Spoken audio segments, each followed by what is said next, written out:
Erev Tov Rabotai, we are continuing with our Mishna Yomi Masechet Bava Metzia. We are up to Perek Tet Mishnah Bet. Today's Mishnayot should be Le'elu Nishmat Neria ben Svetlana Ranbai V'Eliyahu ben Burcha Israel Chana ben Miriam Sason ben Raya and Yoshua ben Shifra Menuchatam beGan Eden Amen and Avdi ben Chaim leChaim v'Derefua Shelemav Daniel Shalom ben Rosa betoch Shah Cholei Israel and Dachlama Merav ben Amin Or Tzion Chai ben Dvorah. The Mishnah discusses whether a renter can deduct from the rent if the field loses certain advantages. Someone rents a field from his friend, and it is a field that requires irrigation. Literally, it's a thirsty field. Its crops cannot grow on rainwater alone, but must be watered by other means. However, the field contains a spring from which it can be easily watered. Or he rents a field that contains a fruit tree, which provides him with fruit in addition to the field's crops. Such a field is desirable because the renter is entitled to fruit from the tree, even though the tree requires no work on his part. If the spring dries up, since the crops need irrigation, the farmer now has to carry water from other sources, which will take more effort. Or if the fruit tree is cut down, and the renter may not deduct anything from the rent, even though he lost the advantage of the spring or tree. Even if the renter claims that he had agreed to the original price, only because the field contained a spring or tree, since he did not mention this specifically at the time of the rental, he cannot change the terms even if the field loses that advantage.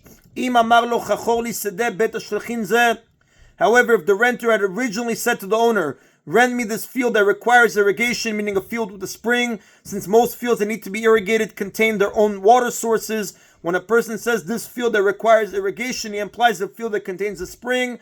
Or rent me this field that contains a tree. If the spring dried up or the tree was cut down, he can deduct from the rent.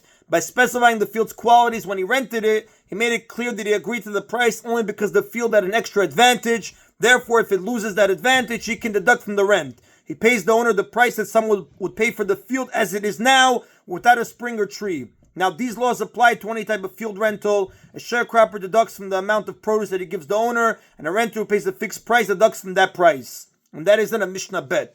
A sharecropper pays the field's owner a percentage of the crops that grow in the field. Mishnah Gimel discusses the law of the sharecropper does not plant any crops. If someone rents a field from his friend as a sharecropper, believes it fallow, he does not plow it or plant any crops, we evaluate the field to see how much it could provide, how much it could produce if it is planted. And the sharecropper must give the owner what he would have received as a share if crops had been planted. For example, if he had agreed to pay the owner 1/3 of the crop, and it is estimated that the field could have produced 60 cores of wheat, he must give the owner 20 cores of wheat. The same applies if the sharecropper plants only part of the field. He must pay the owner what he would have received had the whole field been planted.